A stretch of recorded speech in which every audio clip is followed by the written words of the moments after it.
السلام علیکم ورحمۃ اللہ وبرکاتہ۔ ان الحمد للہ نحمده ونستعینه ونستغفره ونعوذ باللہ من شرور انفسنا ومن سیئات اعمالنا من يهده الله فلا مضل له ومن يضلل فلا هادي له، أشهد أن لا إله إلا الله وحده لا شريك له وأشهد أن محمدا عبده ورسوله، أما بعد فأعوذ بالله من الشيطان الرجيم. يا أيها الذين آمنوا اتقوا الله حق تقاته ولا تموتن إلا وأنتم مسلمون. يا أيها الذين آمنوا اتقوا الله وقولوا قولا سديدا يصلح لكم أعمالكم ويغفر لكم ذنوبكم ومن يطع الله ورسوله فقد فاز فوزا عظيما. أما بعد فقد قال الله سبحانه وتعالى في كلامه المجيد والفرقان الحميد: اقترب للناس حسابهم وهم في غفلة معرضون. رب اشرح لي صدري ويسر لي أمري واحلل عقدة من لساني يفقهوا قولي. رب زدني علما سبحانك لا علم لنا إلا ما علمتنا إنك أنت العليم الحكيم.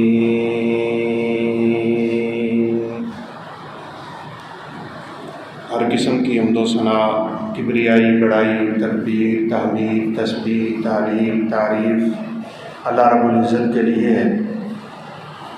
لاکھوں کروڑوں انگنت درود و سلام تاجدار انبیاء، فخر الانبیاء، خاتم الانبیاء والرسول جناب محمد الرسول اللہ صلی اللہ علیہ وسلم کی ذات اقدس پہ. صحیح مسلم کی ایک روایت ہے، رسول اللہ صلی اللہ علیہ وسلم اور آپ کے صحابہ تشریف فرما ہے. سورج غروب ہو رہا تھا تو آپ نے پوچھا، جانتے ہو یہ کہاں جا رہا ہے؟ صحابہ کو علم ہوتا بھی تو وہ کہتے تھے اللہ و رسولہ اعلم، اللہ اور اللہ کے رسول ہی زیادہ جانتے، تاکہ آپ ہمیں بتائیں، ہمارے علم میں اور زیادہ اضافہ ہو. آپ نے فرمایا یہ اللہ کے عرش کے نیچے سجدہ کرنے جا رہا ہے. یہ سجدہ کرتا ہے اور اگلے دن طلوع ہونے کی اجازت لیتا ہے. اس کو اجازت ملتی ہے، پھر یہ طلوع ہوتا ہے.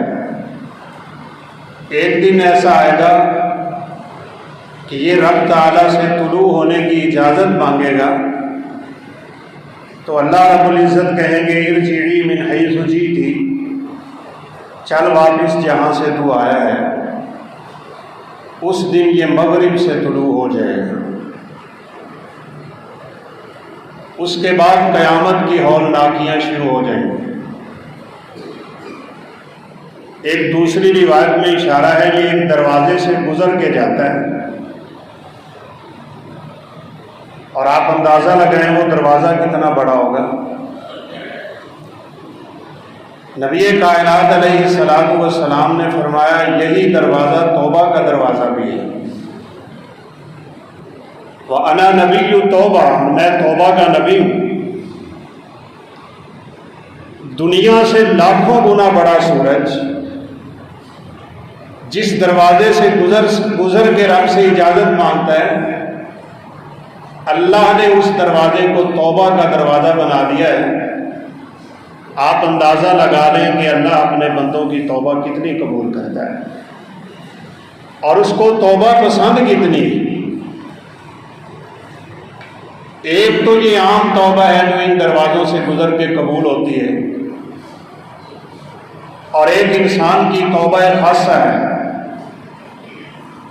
اور یہ بھی یاد رکھیے جس دن سورج مغرب سے طلوع ہو گیا اس دن توبہ کا دروازہ بھی بند ہو جائے گا، کیونکہ اسے نکلنے کی اجازت نہیں ملی۔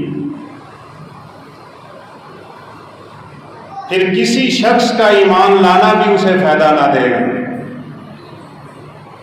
لا ينفع نفس ایمانها، کوئی فائدہ نہیں ہے اب ایمان لانے کا۔ قیامت کی نشانیاں دیکھ کے ایمان لائے تو کیا لائے؟ ایمان تو یہ ہے کہ حالت غیب میں اپنے رب کو مانو،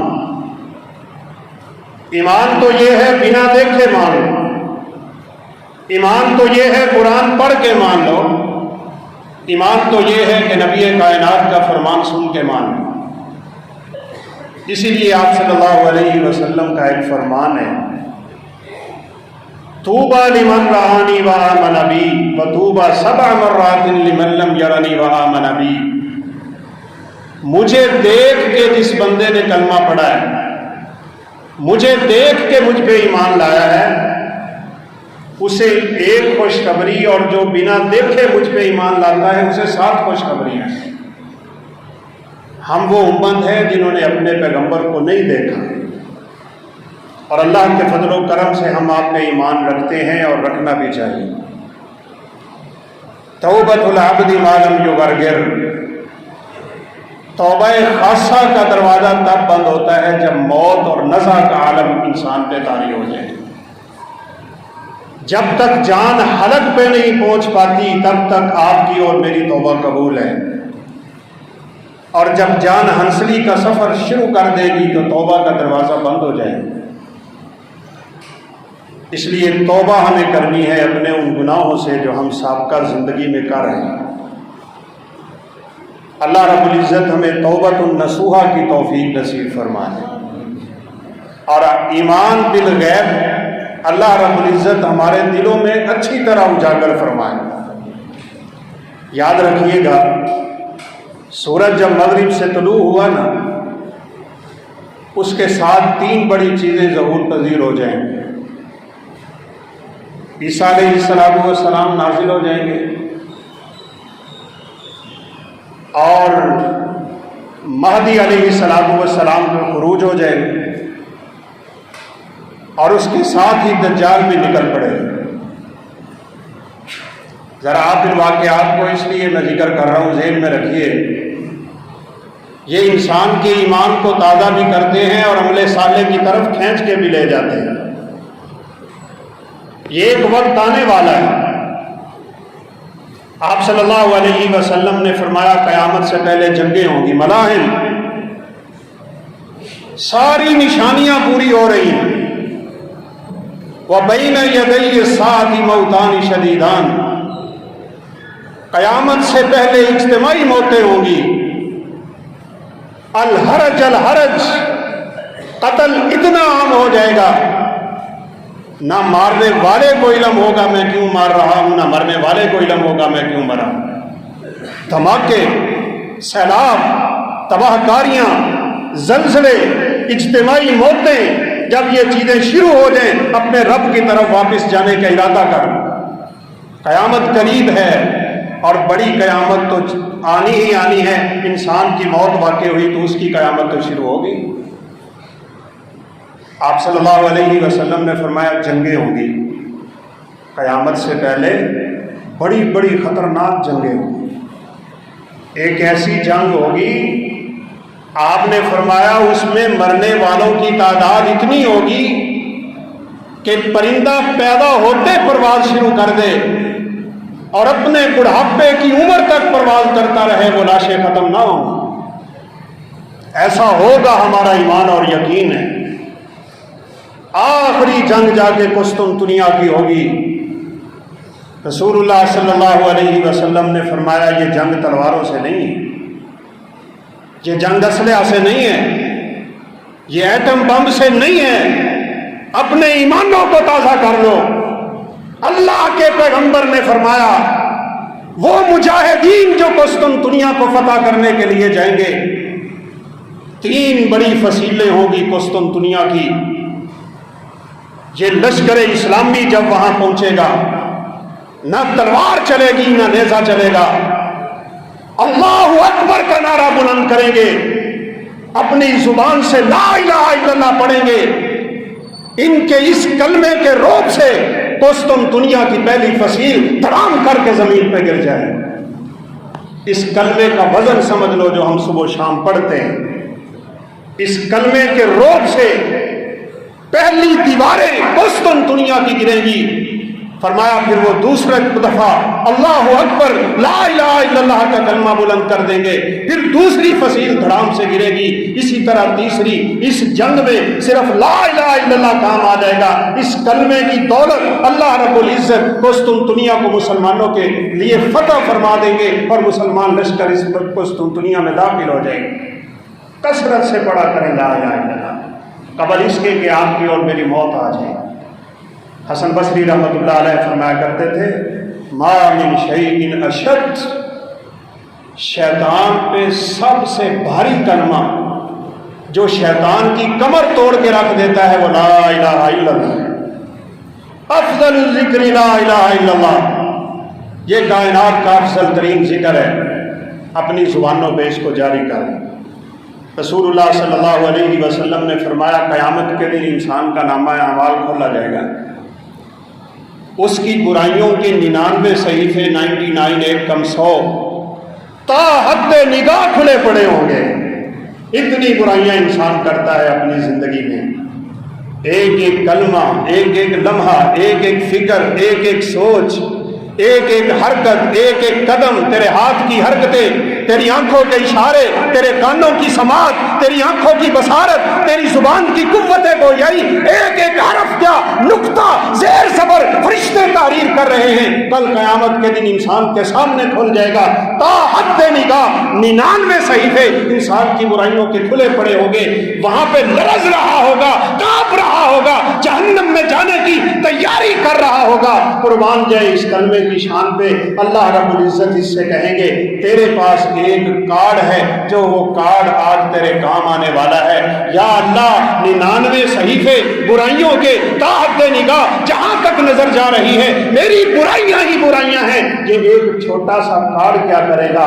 اللہ رب العزت کہیں گے یہ حدیث بطاقہ کے نام سے مشہور ہے، تیرے اس کارڈ کے اوپر لکھا ہوا ہے لا الہ الا اللہ۔ یہ کارڈ ایک پلڑے میں رکھ دو، پوری کائنات دوسرے پلڑے میں رکھو گے، یہ نیکیوں کا پلڑا بھاری ہو جائے گا۔ اس کو پڑھو بھی، اس کو سمجھو بھی، اس پہ ایمان بھی رکھو، پھر اس کے مطابق اپنی زندگی گزارو اگر کامیاب ہونا ہے۔ پڑھنے سے کام نہیں بنتا، پڑھتے تو منافق بھی تھے۔ اس کے 2 جز ہیں بھائیوں، 2 جز۔ ایک تو مجھے پتہ چلا آپ کا وقت بہت کم ہے جمعے کا 1 بجے تک، ہم تو 1 گھنٹہ رکھتے ہوتے ہیں، چلیں 12۔ پہلا کلمہ توحید ہے، لا الہ الا اللہ۔ جب ہم پڑھتے ہیں تو اقرار کرتے ہیں یا اللہ میرا الہ تو ہے، میرا معبود تو ہے، میرا خالق تو ہے، میرا مالک تو ہے، میرا رازق تو ہے، میرا داتا تو ہے، دستگیر تو ہے، گنج بخش تو ہے، بگڑی بنانے والا تو ہے۔ میں اپنی زندگی کا ایک لمحہ بھی تیری مرضی کے بغیر نہیں گزاروں گا۔ ہم پڑھتے بھی ہیں اور کرتے بھی ہیں، یہ تو منافقوں کی چالیں ہوتی ہیں۔ اذ قال له ربه اسلم قال اسلمت لرب العالمین۔ ابراہیم علیہ السلام کی سیرت آپ ذوالحجہ کے مہینے میں سنتے رہے۔ اللہ نے کہا ابراہیم میرا فرما بردار ہو۔ اسلم، اسلام کا معنی ہوتا ہے استسلام، انسان اپنے پورے کے پورے وجود کو اللہ رب العزت کے حوالے کر۔ اور یہاں میں آپ بھائیوں سے، بیٹوں سے، بزرگوں سے، ماؤں سے، بہنوں سے، بیٹیوں سے یہ گزارش کروں گا، یہ میرا چھوٹا سا کلمہ یاد کر لیں۔ ادخلوا فی السلم کافہ۔ آپ کی آنکھیں نہیں ہیں یہ، آپ کے کان نہیں ہیں یہ، آپ کی زبان نہیں ہے یہ، آپ کے ہاتھ نہیں ہیں یہ، آپ کا پاؤں نہیں ہے یہ، آپ کا وجود نہیں ہے یہ، پورے کا پورا تیرا وجود اللہ رب العزت نے تجھے امانت دیا ہوا ہے۔ ان آنکھوں کی حفاظت کرو، کانوں کی حفاظت کرو، بصارت کی حفاظت کرو، زبان کی حفاظت کرو۔ دیکھتے کیا ہو، سنتے کیا ہو، بولتے کیا ہو، پکڑتے کیا ہو، چلتے کدھر ہو، سوچے کیسی، فکریں کیسی، کام کیسے، اعمال کیسے، کردار کیسا، تو کیسے زندگی گزار رہا ہے؟ کیا تیری زندگی اللہ رب العزت کے حکموں پہ چل رہی ہے؟ یہاں تو بڑے بڑے بینر اٹھائے جاتے ہیں، میرا جسم میری مرضی۔ تیرا جسم ہوتا تو کبھی بوڑھا نہ ہوتا، تیرا جسم ہوتا کبھی تو بیمار نہ ہونے دیتا، تیرا جسم ہوتا تو کبھی اپنے جسم پہ موت کو نہ آنے دیتا۔ اس کا مطلب ہے نہ جسم تیرا نہ مرضی تیری، یہ جسم بھی رب کا، اس پہ مرضی بھی رب کی۔ جہاں شریعت روکتی ہے رک جاؤ، جہاں شریعت کہتی ہے آ جاؤ آ جاؤ۔ کتنی مرتبہ اس مسجد کے سپیکر سے حی علی الفلاح اور حی علی الصلاح کی آوازیں آ رہی ہیں، کتنے لوگ نماز پڑھنے کے لیے آتے ہیں اور اللہ اکبر سے ندا بلند ہوتی ہے، تو دکان پہ بیٹھا ہے نماز چھوڑ کے۔ اللہ تیری دکان سے بڑا ہے، تجارتوں سے بڑا ہے، تیرے کوٹھی بنگلے یہ کاریں یہ دنیا یہ منصب یہ عہدے رب ذوالجلال کی قسم ہے یہ آخرت کے مقابلے میں کوئی حیثیت نہیں رکھتے۔ اللہ کے پیغمبر نے بکری کے مرے ہوئے بچے کا کان پکڑ کے اٹھا لیا تھا، اور قربان جائیں اس نبی معلم پہ جو جگہ جگہ پہ امت کو درس دیا کرتے تھے۔ ایک اروڑی سے گزر ہو رہا ہے، مرا ہوا بکری کا بچہ پڑا ہے اور حدیث کے الفاظ اس سے بدبو آ رہی تھی، لیکن میرے پیغمبر نے اس مرے ہوئے بچے سے بھی امت کو سبق سکھا دیا۔ اس لیے صحابہ کہتے ہیں ہم نے آپ سے بڑا کائنات میں کوئی استاد نہیں دیکھا، نہ پڑھنا جانتے ہیں نہ لکھنا جانتے ہیں، لیکن پوری کائنات کے استاد ہیں۔ کیوں استاد؟ اقرا بسم ربک الذی خلق خلق الانسان من علق اقرا وربک الاکرم الذی علم بالقلم۔ فرمایا پڑھ اپنے رب کے نام سے جس نے ساری کائنات کو قلم کے ذریعے علم سکھایا ہے۔ وربک الاکرم، اے میرا پیغمبر ساری کائنات کو میں نے قلم سے علم سکھا دیا، تجھے اپنے کرم سے علم سکھایا۔ کرم اور قلم کا کوئی مقابلہ نہیں ہوتا۔ بکری کے بچے کو اٹھا کے نبی کائنات نے فرمایا کون ہے جو ایک درہم ایک دینار جس کو ہم اپنی زبان میں 1 روپیہ کہہ سکتے ہیں، کون یہ خریدے گا؟ حدیث کے الفاظ ہیں آپ کی بیوی میمونہ کی بکری کا مرا ہوا بچہ تھا، وہ ناتینہ اس سے سمیل آ رہی تھی گندی، تو صحابہ نے فرمایا ہم نے اس کو خرید کے کیا کرنا ہے، کون خریدے اس کو؟ 1 درہم و دینار میں کوئی خریدنے کے لیے تیار نہیں۔ تو آپ صلی اللہ علیہ وسلم نے فرمایا اللہ رب العزت کے ہاں اس پوری دنیا کی بھوکت اس بکری کے مرے ہوئے بچے جتنی بھی نہیں۔ ہم زندگی یہیں برباد کر رہے ہیں دنیا کمانے کے چکر میں، اپنی آخرت کا سودا کیے جا رہے ہو۔ صرف آنکھ بند ہونے کی دیر ہے اس جہاں سے آگے جہاں اور بھی ہیں، ہم اس کی تیاری کے لیے یہاں آئے تھے میرے بھائیوں، ہم کہاں لگ گئے؟ بخاری شریف کی روایت ہے ایک شخص گائے کو لے کے جا رہا ہے اور چلتے چلتے گائے کے اوپر سوار ہو گیا، جب وہ چلی نہیں تو اسے کوڑا مارا۔ گائے بول کے کہنے لگی تھی انا لم نخلق لہذا انما خلقنا للحرث، وہ اللہ کے بندے تو مجھ سے سواری کا کام لینا چاہ رہا ہے، اللہ نے مجھے سواری کے لیے پیدا نہیں کیا۔ گائے جانتی ہے کیوں پیدا ہوئی ہے،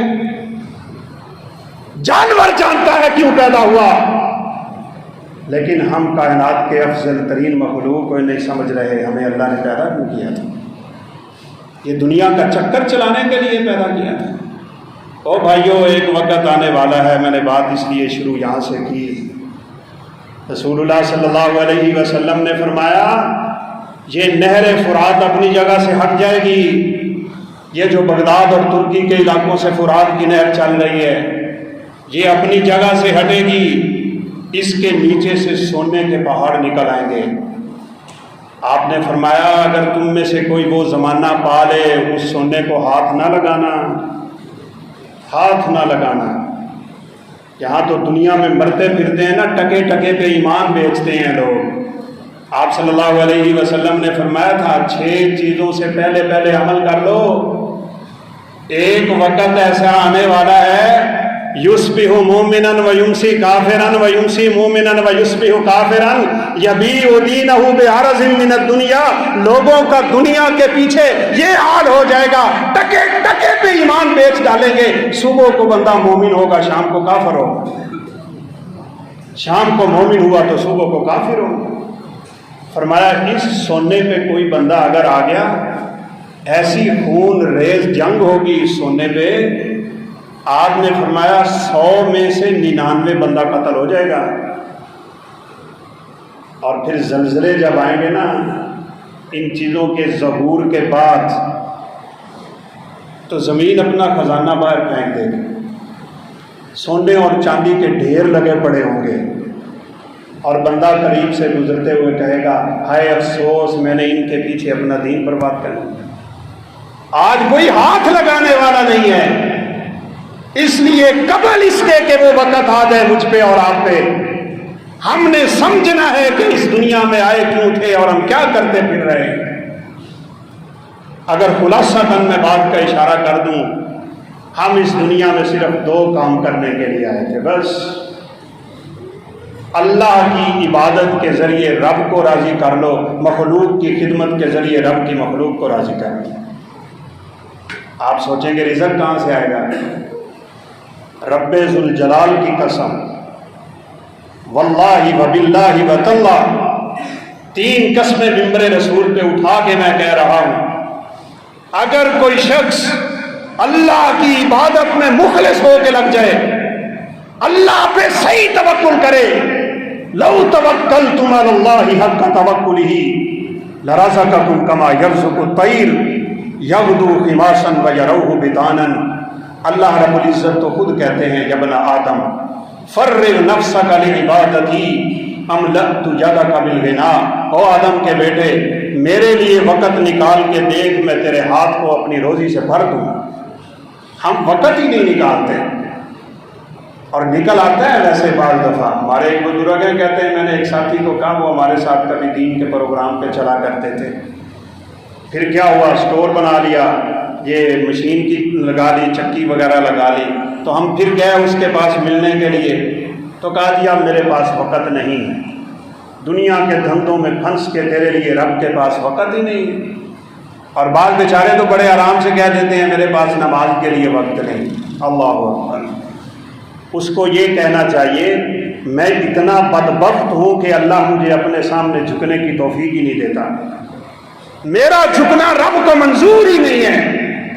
اللہ اپنے در پہ اپنے محبوبوں کو بلایا کرتا ہے، جس کو توفیق ملی تو کہتے ہیں ایک دن چکی پہ کام کر رہے تھے، دھماکہ ہوا کسی وجہ سے، یہ سارے کا سارا بدن آگے سے جل گیا، تیمارداری کے لیے گئے، بستر پہ پڑے تھے، موت اور زندگی کی کشمکش، تو کہنے لگے اب وقت نکل آیا ہے، اب چلا نہ جا کے چکی، تیری میری حیثیت ہی کوئی نہیں، رب کعبہ کی قسم ہے۔ مولانا محمد یوسف صاحب ہمارے بزرگ ہیں راجوال کے، وہ کہتے ہیں کڑیل جوان کو میں نے جا کے ملاقات کی اور کہا بیٹا نماز نہیں پڑھتے آپ؟ مرنا نہیں ہے، قبر میں نہیں جانا، سوال و جواب کی کوئی فکر نہیں، حشر نشر تیرے ذہن میں نہیں آتا؟ اس اللہ کے بندے کا جواب سنیں، نہ جانے انسان بیچارہ کن گھمنڈوں میں زندگی گزار رہا ہوتا ہے۔ ذرا جوان تھا، کبڈی کھیلتا تھا، اللہ کا بندہ کہنے لگا فرشتے جب قبر میں میرے پاس آئیں گے نا سوال کرنے کے لیے، بڑے بڑے ڈولے تھے، کہا میں ڈولا مار کے فرشتوں کو ادھر پھینک دوں۔ کلمہ کفر دیکھو اپنی زبان سے کیسے نکالتا ہے بیچارہ، اسے پتا کیا ہے کہ اللہ کے فرشتے کیا ہیں، اسے کیا علم قبر کسے کہتے ہیں۔ ابو امامہ باہلی رضی اللہ تعالیٰ عنہ فرماتے ہیں ایک جنازے پہ ہم تھے کہ ابھی دیر ہے، قبر کھودی جا رہی، اللہ کے پیغمبر اس قبر پہ بیٹھ کے اتنا روئے کہ آپ کے آنسوؤں سے قبر کی مٹی تر ہو گئی تھی۔ آپ نے فرمایا وَلِهَٰذَا فَأَعِدُّوا، وہ لوگوں اس منظر کے لیے تیاری کر کے آنا ہے، تیاری کرو، فرشتوں کو تو دھکا دے دے گا۔ اللہ اکبر۔ ایک دفعہ تو بیٹھے بیٹھے رسول اللہ صلی اللہ علیہ وسلم نے فرمایا تھا آذن لی ربی ان اتحدث بملک من ملائکہ من حملۃ العرش، میرے رب نے مجھے کہا ہے اپنی امت کو ذرا میرے فرشتوں کے بارے میں بتا دو۔ ذرا آپ توجہ کیجئے گا، غور کیجئے گا۔ فرمایا کہ میں نے دیکھے وہ فرشتے، جس فرشتے نے اللہ کے عرش کو تھاما ہوا ہے، 4 فرشتے ہیں، اور 4 فرشتوں نے اس وقت اللہ رب العزت کے عرش کو اٹھا رکھا ہے۔ آپ نے فرمایا ما بین شمحۃ اذنیہ الی عتیقیہ مسیرۃ 700 عام، اس فرشتے کے کان سے لے کے کندھے تک 700 سال کا فاصلہ ہے۔ کتنا فاصلہ؟ 700 سال کا فاصلہ، کان کی لے کے کندھے کی لو تک، جس نے اللہ کے عرش کو تھاما ہوا ہے۔ آپ اندازہ لگائیں ان فرشتوں کی ہیبت کتنی۔ یہ پوری دنیا کا نظام اللہ فرشتوں سے لے رہے ہیں، لیکن لا یعصون اللہ ما امرہم، یہ بات میں نے آپ کو اس لیے کر دی، اتنی طاقت والے، اتنی ہیبت والے، اتنی تعداد والے، اتنا رعب رکھنے والے، اتنا دبدبا رکھنے والے، اتنا خوف دلانے والے، رب کی جہنم پہ دروگے بن کے کھڑے ہونے والے، وہ کبھی بھی اللہ کی نافرمانی نہیں کرتے ہیں۔ رسول اللہ صلی اللہ علیہ وسلم نے فرمایا میں معراج کی رات گیا تو فرشتوں کی تعداد دیکھ کے حیران رہے، 7 آسمانوں پہ 4 انگلیوں کے برابر جگہ خالی نہ دیکھی جہاں کوئی فرشتہ رب کی عبادت نہ کر رہا ہو۔ اطت السماء وحق لها ان تؤتت، 4 پائی پہ بندہ بیٹھے تو اس کے چڑچڑانے کی اور چڑچڑاہٹ کی آواز آتی ہے۔ آپ نے فرمایا فرشتوں کے بھار سے آسمانوں کی آوازیں نکلتی رہتی ہیں جیسے 4 پائی کی آواز آتی ہے۔ اور مزے کی بات یہ ہے جو فرشتہ قیام میں اللہ کی عبادت کر رہا ہے، جب سے پیدا ہوا وہ قیام میں کھڑا ہے، قیامت تک قیام میں کھڑا رہے گا۔ جو سجدے میں ہے وہ سجدے میں ہے، جو رکوع میں ہے وہ رکوع میں ہے، جو تشہد میں ہے وہ تشہد میں ہے۔ تو کتنا خوش نصیب ہے، ان فرشتوں کی ساری عبادتیں اللہ نے نماز کی شکل میں تجھے اور مجھے عطا کر دی۔ ہمیں سمجھ نہ آئی؟ آپ نے فرمایا جس فرشتے نے پھونک مارنا ہے نا، جس کے پھونک مارنے پہ قیامت قائم ہونی ہے، اللہ اکبر، اس کا نام اسرافیل ہے۔ آپ نے فرمایا میں نے اس کو دیکھا، جس چیز میں اس نے پھونک مارنا ہے اس کو عربی میں سور کہتے ہیں، ونفخ فی الصور، اردو میں اس کو بھوک بھی کہتے ہیں اور سینگ بھی کہتے ہیں، یہ جیسے طوطی ہوتی ہے۔ آپ اندازہ لگائیں اس فرشتے کو اللہ رب العزت نے صرف ایک کام کے لیے پیدا کیا، بس وہ کام کیا ہے؟ جب اللہ نے فیصلہ کرنا ہے قیامت کو قائم کرنے کا، اللہ اس کو حکم دیں گے، اس نے اس میں پھونک مارنا ہے اور دنیا پہ زلزلہ آ جائے گا۔ پہلے ایک آگ نکلے گی، آگ لوگوں کو میدان محشر میں جمع کر لے گی، ساری کائنات کے لوگ وہاں جمع ہوں گے، اوپر سے فرشتہ پھونک مار دے گا، بس اس کی چیخ سے کائنات میں زلزلہ برپا ہو جائے گا۔ انسان کیا چیز ہے بیچارہ، سوچتا کیا ہے، اس کی فکریں کیا ہیں، اس کی پلانگیں کیا ہیں، اس کے منصوبے کیا ہیں، ہے تو کیا ایک منی کا گندا نطفہ جس سے اللہ نے تجھے پیدا کر دیا، جس کا نام لینا کوئی گوارا نہیں کرتا۔ تو تھا کیا جب دنیا میں آیا ہے؟ جب تو اس دنیا سے جائے گا تو ہوگا کیا؟ کبھی سوچا ہے؟ جس حالت میں انسان دنیا میں آتا ہے اسی حالت میں جاتا ہے، نہ تیرے بدن پہ کپڑا، نہ تیرا لباس، وہ تو دنیا سے بھیجنے والوں نے 2 ٹکڑے تجھے کفن کے پہنا کے رب کے سپرد کیا نا، نہلا دھلا کے، جاتے ہی زمین یہ کفن کھا جائے گی بس۔ آپ نے فرمایا ایک عجب ہے، ریڑھ کی ہڈی کا آخری گول حصہ یہ باقی رہتا ہے، اسی پہ اللہ رب العزت انسان کو دوبارہ قیامت کے دن کھڑا کر دے گا۔ کچھ نہیں تھا، کچھ نہیں رہ جائے گا۔ ماں کے پیٹ میں عرصہ گزارا، قبر کے پیٹ میں عرصہ گزارے گا، ماں کے پیٹ سے جیسے نکلا، رب ذوالجلال کی قسم ہے قبروں سے ویسے ہم نکلیں گے، حفاتن عراتن غرلن، انسان کے بدن پہ کپڑا نہ ہوگا، پاؤں میں جوتے نہ ہوں گے، ختنے ختم ہو جائیں گے۔ اللہ کے پیغمبر نے آیت پڑھی تھی، کما بدانا اول خلق نعید، جیسے ہم نے پیدا کیا تھا آج تجھے قبر سے اسی طرح دوبارہ اٹھائیں۔ اللہ اکبر۔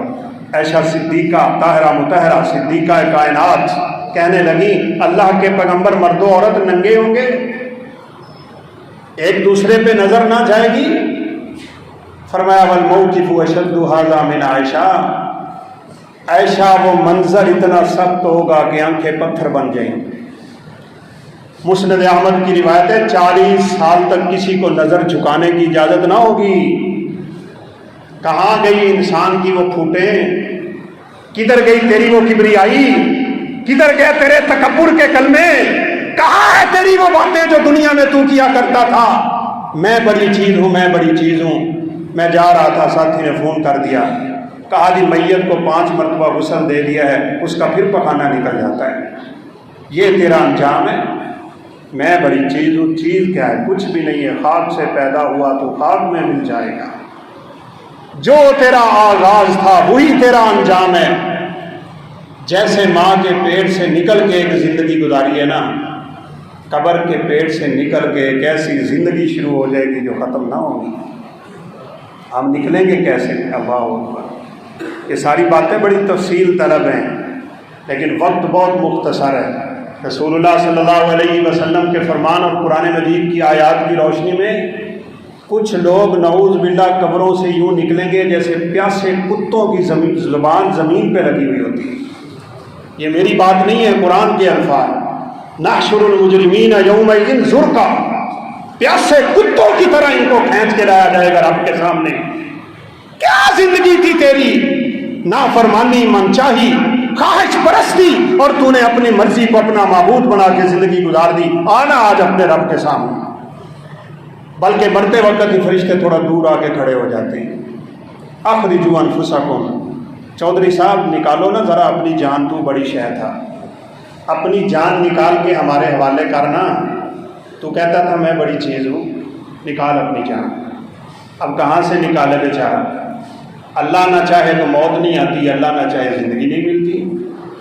یضربون وجوہہم وادبارہم، بس فرشتے اس کے چہرے پہ تماچے مارنا شروع ہو جاتے ہیں. ابھی مرا نہیں بدبخت. فرشتوں کی شکلیں دیکھ کے اندازہ ہو جاتا ہے جہنمی ہے یا جنتی ہے. اس منظر کے لیے تیاری کرنے آئے تھے ہم دنیا میں، اور ہم پھنس گئے دنیا کے دھندوں میں، اور ہم نے بھلا دیا اپنے رب کو.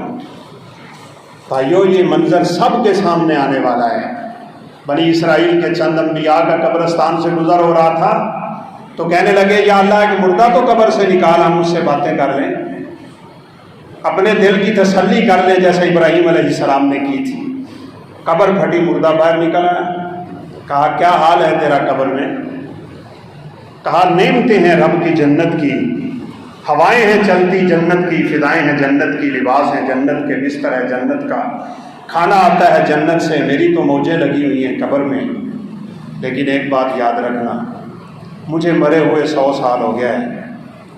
مرتے ہوئے جو میری زبان پہ ذائقہ میت کی کڑواہٹ والا تھا 100 سال گزرنے کے بعد بھی ختم نہیں ہو رہا ہے.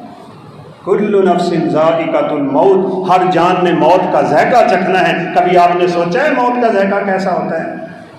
کبھی تیاری کی ہے میں نے اور آپ نے اپنے مرنے کی؟ ہم دنیا کے دھندے میں اپنی آخرت تباہ کر بیٹھے، ہم رزق کی تلاش میں رزاق کو بھول گئے. نعوذ باللہ من ذالک. یہ زندگی تو جانوروں سے بھی بدتر زندگی ہے بھائی. یاد رکھو اس مرحلے کو، جیسے اللہ کے پیغمبر نے کہا تھا اس کے لیے تیاری کر کے آنا ہے. تو بہرحال بزرگ کہتے ہیں ہمیں ایک عرصے بعد پتہ چلا کہ وہ نوجوان بیمار ہے جو کہتا تھا میں گوڈا مار کر فرشتوں کو ادھر پھینک دوں گا. کام اسے ملنے کے لیے گئے، ہاتھ بڑھایا سلام لینے کے لیے، ہاتھ ہی آگے نہیں کر رہا. میں نے کہا آپ نے پہچانا نہیں بیٹا، میں یوسف ہوں، سلام تو لو مجھ سے. کہنے لگا میرے جسم کو فالج ہے، میرے جسم کا کوئی حصہ بھی حرکت نہیں کرتا. نہ کر جوانی پہ ناز، نہ کر دنیا پہ ناز، نہ کر حسن پہ ناز، نہ کر مال پہ، نہ دولت پہ، نہ منصب پہ، نہ عہدے پہ، نہ کرسی پہ، نہ جاہ و جلالت پہ، کسی چیز پہ ناز نہ کر. یہ دنیا اور دنیا میں جو کچھ ہے تیرے پاس امانت ہے. یاد رکھنا میں بات ختم کر رہا ہوں. نہ آنکھیں میری، نہ دل میرا، نہ سوچے میری، نہ فکریں میری، نہ پکڑ میری، نہ چلنا میرا، نہ دیکھنا میرا، نہ بولنا میرا، نہ مال میرا، نہ عزت میری، نہ شہرت میری، نہ جلالت میری، نہ قدامت میری، نہ اولاد میری. اس دنیا میں میرا کچھ بھی نہیں ہے. اس دنیا میں انسان کا وہ کچھ ہوتا ہے جو اپنے رب کے لیے کر کے چلا جاتا ہے. ان آنکھوں سے دیکھنا ہے تو قرآن کی آیتوں کو دیکھ، ان کانوں سے سننا ہے تو قرآن کی آیتیں سن، چل کے جانا ہے تو مسجد میں چل کے آ. مجھے وقت اجازت نہیں دیتا میں آپ سے باتیں کرتا. بشر المشائین فی الظلم بالنور التام یوم القیامہ. سرور کائنات کئی دفعہ جنت میں گئے ہیں. معراج کی رات حقیقی طور پہ جنت میں داخل ہوئے، اور خواب میں کئی مرتبہ آپ جنت میں گئے، اور نبیوں کے خواب سچے ہوتے ہیں. تبھی تو ابراہیم علیہ السلام نے خواب کی بنیاد پہ بیٹے کی گردن پہ چھری رکھ دی تھی. آپ صلی اللہ علیہ وسلم نے فرمایا بلال میں نے جنت میں اپنے آگے آگے قدموں کی آواز سنی تھی، تو فرشتے سے پوچھا یہ کس کی آواز ہے؟ اس نے کہا آپ کے بلال مسجد جا رہے ہیں، چلتے زمین پہ ہیں، قدموں کی آواز جنت میں آتی ہے، قدم اٹھانے ہیں تو یہاں اٹھا۔ اپنی نظر کی حفاظت کر لو، اپنے کانوں کی حفاظت کر لو، یہ پرفتن دور ہے، پرفتن۔ نبی کائنات علیہ السلام نے فرمایا تھا قیامت تب تک قائم نہیں ہوگی جب تک ایک گناہ ایسا نہ آ جائے کہ دنیا میں کوئی گھر ایسا نہ بچے گا جس میں وہ گناہ داخل نہ ہو جائے۔ داخل نہیں ہوا موبائل ہمارے گھروں میں، بچا ہے کوئی گھر؟ اور ہمیں لگتا ہے اللہ کبھی بیشی معاف فرمائے، اس حدیث سے یا یہی فتنہ مراد ہے یا پھر سود کا فتنہ مراد ہے۔ ہر گھر میں سود داخل ہے، اور مسند احمد کی روایت ہے جو بندہ سود سے بچے گا وہ سود کے گرد و غبار سے بالکل نہیں بچ سکے گا۔ آپ کی مسجدیں تک محفوظ نہ ہوگی۔ یہ پنکھے بنانے والی کمپنیاں سود پہ پلتی، یہ کام کرنے والے سودی لوگ، یہ فتنے ہیں بھائیوں۔ اگر بچنا ہے تو آخری بات ہے، رسول اللہ صلی اللہ علیہ وسلم نے فرمایا جب فتنے عروج پہ ہوں گے تو بچنے کا ایک ذریعہ ہوگا، اور وہ ذریعہ ہوگا اپنے دل میں رب کا خوف پیدا کرنا۔ بس ڈرو اپنے رب سے، مجھے کیا کرنا ہے کیا نہیں کرنا۔ 3 چیزیں آپ نے اور بتائی، اشارتاً کر کے بات ختم کرتا ہوں۔ رسول اللہ صلی اللہ علیہ وسلم نے فرمایا جہاں بھی تو رہے اپنے رب سے ڈر، وابکی علی خطیئتی کا، فتنوں سے بچنا ہے تو اپنے گناہوں پہ رونا شروع کر، اپنے گناہ یاد کر، ان پہ اپنے رب کے سامنے رونا شروع کر، اللہ معاف کر دے گا۔ امسک علیک لسانک، میرے نوجوان بھائی جو سوشل میڈیا سے تعلق رکھتے ہیں، بچے کے ہاتھ میں موبائل دے کے ہم نے اپنی اخلاقیات کا جنازہ نکال لیا۔ فرمایا اپنے ہاتھوں کو بندوبست کر، حفاظت میں رکھ ان کو بھی اور اپنی زبان کو بھی۔ ایسی چیزیں شیئر کیے جا رہے ہیں، ایسی زبانوں باتیں کی جا رہی ہیں نعوذ باللہ جن کا کوئی سر توڑ نہیں۔ فرمایا اپنی زبان کو قابو میں رکھو، اپنے گناہوں پہ رونا شروع کر دو، وَلْيَسَعُكَ بَيْتُكَ، اپنے گھر سے بے جا نکلا نہ کرو، آوارہ گردیاں چھوڑ دو، اپنے گھروں میں رہو۔ گھر میں انسان فتنوں سے بچا ہوا ہوتا ہے، اللہ فتنوں سے محفوظ رکھ لے گا۔ اللہ رب العزت سے دعا ہے وہ ہمیں ظاہری باطنی ہر قسم کے فتنوں سے محفوظ رکھے، ہمیں آخرت کے سفر کی تیاری کی توفیق نصیب فرمائے، خاتمہ بالخیر فرمائے، ہم اس دنیا سے جائیں تو ہماری زبانوں پہ کلمہ طیبہ جاری فرما دے، اور پھر آخر میں اللہ ہمیں اپنے پیغمبر کے دست شفقت سے حوض کوثر کا پانی نصیب فرمائے، نبیوں، صدیقوں، شہیدوں، اولیاء اور صالحین کے ساتھ جنت میں جمع فرما دے۔ وآخر دعوانا الحمدللہ رب العالمین۔